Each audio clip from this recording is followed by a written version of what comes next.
శ్రీ ప్రతిపాడి పుల్లారావు గారిని, పల్నాడు జిల్లా కలెక్టర్ మరియు magistrate doctor Kritika Shukla IAS గారిని ఆహ్వానిస్తున్నాం.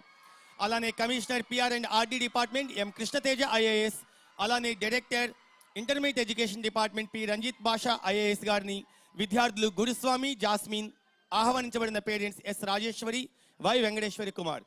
ఈ కార్యక్రమాన్ని ఉద్దేశించి ప్రసంగించవలసిందిగా కోరుతున్నాం డాక్టర్ కృతికా శుక్లా ఐఏఎస్, పల్నాడు జిల్లా కలెక్టర్ మరియు గౌరవ మెజిస్ట్రేట్.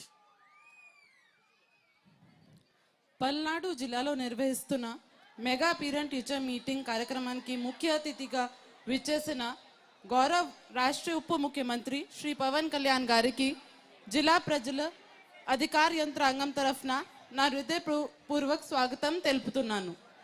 వేదికను అలంకరించిన ఎమ్మెల్యే ప్రతిపాటి పుల్లారావు గారికి, జెడ్పీ చైర్పర్సన్ గారికి, ఈ కార్యక్రమానికి విచ్చేసిన విద్యార్థులు, తల్లిదండ్రులకి, పాత్రికులకి ధన్యవాదాలు.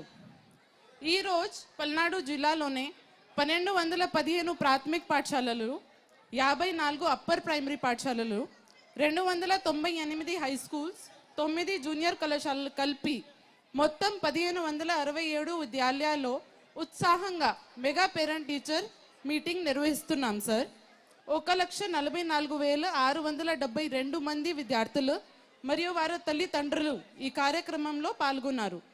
పల్నాడు జిల్లాలో 2024-25 సంవత్సరంలో ఎస్ఎస్సిలో 84% పాస్ పర్సంటేజ్ నమోదే అయింది సార్. ఇంటర్మీడియట్ సెకండ్ ఇయర్లో 82% మంది పాస్ అయ్యారు.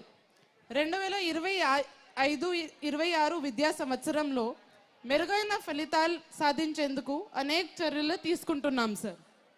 ముందుగా మెగా డిఎస్సి ద్వారా 996 మంది నూతన ఉపాధ్యాయుల్ని ఈ జిల్లాకి నియమించిన ప్రభుత్వానికి కృతజ్ఞత తెలియజేస్తున్నాను. 10వ మరియు ఇంటర్మీడియట్ తరగతి విద్యార్థులకు ప్రభుత్వ ఆదేశాల మేరకు సిలబస్ పూర్తి చేసి ఎస్ఎస్సి ఇంటర్మీడియట్ పరీక్షల కోసం 100 days ఇంటెన్సివ్ ప్రిపరేషన్ మొదలు పెట్టడం జరిగింది. జిల్లాలో మైగ్రేషన్ ఎక్కువగా ఉంది సార్. వలసలో వెళ్ళిన కుటుంబాల్లోనే పిల్లల డ్రాప్ అవుట్ రేట్ తగ్గించేందుకు పేరెంట్స్ని మోటివేట్ చేసే కార్యక్రమం నిర్వహిస్తున్నాం. ఉపాధ్యాయులతో నేరుగా తల్లిదండ్రులతో మాట్లాడించి విద్యార్థులు చదువు కొనసాగించేలా చేస్తున్నాం సార్.